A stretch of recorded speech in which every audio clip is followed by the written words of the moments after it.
Township ನಾನ್ ಮಾಡಿದ್ದಲ್ಲ, ಈ ಹಿಂದೆ ಕುಮಾರಸ್ವಾಮಿಯವರೇ ಟೌನ್ಶಿಪ್ ಮಾಡಿದ್ದು. ಬಿಡದಿ ಟೌನ್ಶಿಪ್ ವಿಚಾರಕ್ಕೆ ಸಂಬಂಧಪಟ್ಟಂತೆ ಡಿಕೆ ಶಿವಕುಮಾರ್ ಅವರ ಹೇಳಿಕೆ ಇದು. ಸಾಕಷ್ಟು ವಿರೋಧ ವ್ಯಕ್ತವಾಗ್ತಾ ಇದೆ. ಪ್ರತಿಭಟನೆಯನ್ನ ಮಾಡೋದಕ್ಕೆ ಜೆಡಿಎಸ್ ನಿರ್ಧರಿಸಿದೆ.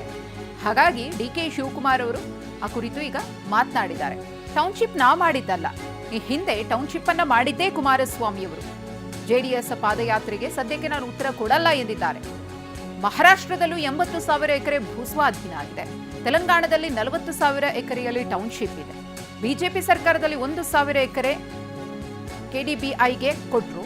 ಬಿಡದಿ ಇಂಡಸ್ಟ್ರಿ ಟೌನ್ಶಿಪ್ ಯಾರು ಮಾಡಿದ್ದು? ಇದು ಡಿಕೆ ಶಿವಕುಮಾರ್ ಅವರ ಪ್ರಶ್ನೆ. ಪಾಪ ರಾಜಕಾರಣ ಮಾಡ್ತಿದ್ದಾರೆ, ಮಾಡ್ಕೊಂಡು ಹೋಗ್ಲಿ ಎಂದಿದ್ದಾರೆ. ಪಾದಯಾತ್ರೆ ಮಾಡಿ ಈಗ ಯೋಜನೆ ಮಾಡ್ತಿದ್ದಾರೆ. ರಾಹುಲ್ ಗಾಂಧಿ ಪತ್ರ ಬರ್ತಿದ್ದಾರೆ. ನಾನು ಯಾರಿಗೂ ನನಗೆ ಸದ್ಯಕ್ಕೆ ಉತ್ತರ ಕೊಡೋಕ್ಕೆ ನಾನು ತಯಾರಿಲ್ಲ. ಮಹಾರಾಷ್ಟ್ರ 80,000 ಎಕರೆ ಅಕ್ವಿಷನ್ ಮಾಡಿಬಿಟ್ಟು ಹೊಸ ಟೌನ್ ಮಾಡ್ತಾ ಇದ್ದಾರೆ. ತೆಲಂಗಾಣದಲ್ಲಿ 40,000 ಎಕರೆಯಲ್ಲಿ ಹೊಸ ಟೌನ್ ಮಾಡ್ತಾ ಇದ್ದಾರೆ. ಇದು ನಾನು ಮಾಡಿದ್ದಂಥ ಟೌನ್ಶಿಪ್ ಅಲ್ಲ. ಹಿಂದೆ ಕುಮಾರಸ್ವಾಮಿ ಅವರೇ ಇದಕ್ಕೆ ನೋಟಿಫೈ ಮಾಡಿದಂಥ ಟೌನ್ಶಿಪ್.